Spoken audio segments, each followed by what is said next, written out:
Matthew asked, my wife cheated on me. What can I do? Well, Matthew, I am sorry to hear this. This must have been very devastating for you. I guess after you have invested and put your trust in your relationship, in your wife, I can only imagine how disappointing this can be for you. So I know cheating, this case came from her, is bringing lack of trust in the relationship. I think the relationship goes very weak in the trust support system. So I feel like perhaps getting some help to find out why was she so vulnerable, what took her there. Does she have some unresolved issues from her own past? What is the status of your relationship? Is it because of her own issues unresolved, or is it because the relationship did not bring what she was looking or needing at that particular moment? I know that infidelity typically feels like a stab on your back. It's like someone is just, it's very excruciating. It's a very, very deep, real pain. However, we feel that through support and help and therapy, professional therapy, your relationship could perhaps maximize the potential that probably was there all along, and you never knew how to maximize it, but also to get the best, because once an event like this happens, you really have great opportunity to come clean. There's nothing to hold back. There's nothing to hide. This is who I am, and through embracing each other and walking this journey together, it's important that if you're willing to see your relationship, if she's willing to put the work, and both of you are willing to work as a team to bring the relationship back to a safe and healthy status, I'm pretty sure there's hope for you. So don't give up. I say, seek help.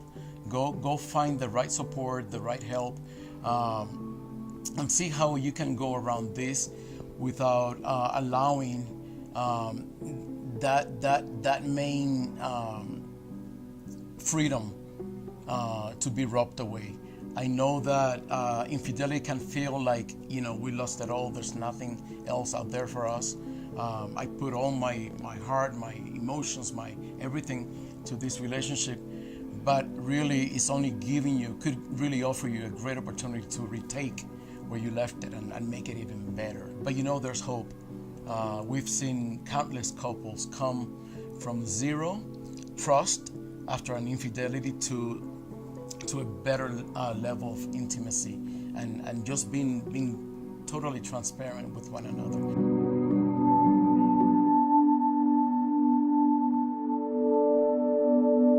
Can we really trust again after infidelity? Oh, wow. Perfect sequence of questions. And the short answer to this is yes, you can rebuild trust.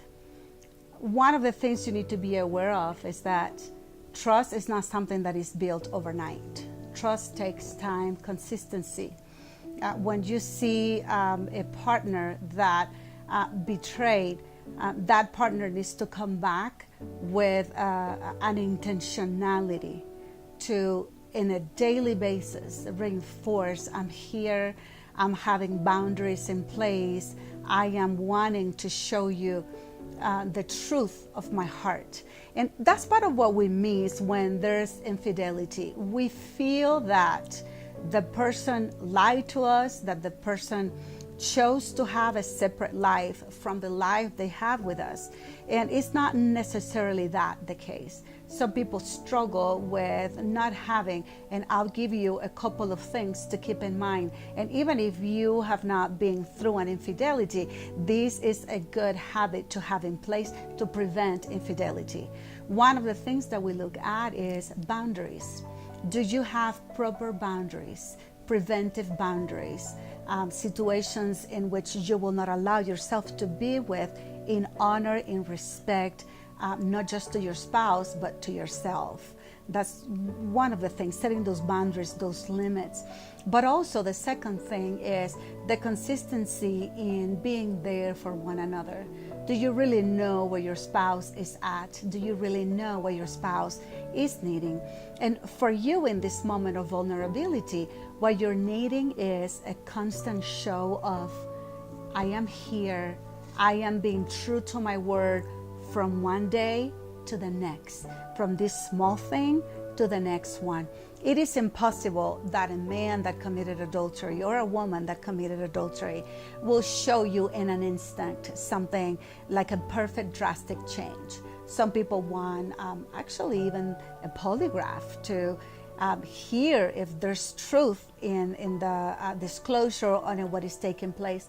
We believe that we don't want to take shortcuts, and we want to spend the time and the risk, because you will have to risk being vulnerable again, but in small dosages until little by little that bottom of that bucket of trust is rebuilt. So there is hope. There are other strategies that you can learn to trust again and to survive this difficult transition or season in your life. But like Jorge said in the question he answered before, there is hope, and you could build a relationship that was normal, status quo, to something that is, wow, what an amazing intimacy we've been able to build. I could never have seen us trusting and communing in the way that we are doing it. So don't be discouraged. The time can be difficult now, but you can make it be great in the short, near future.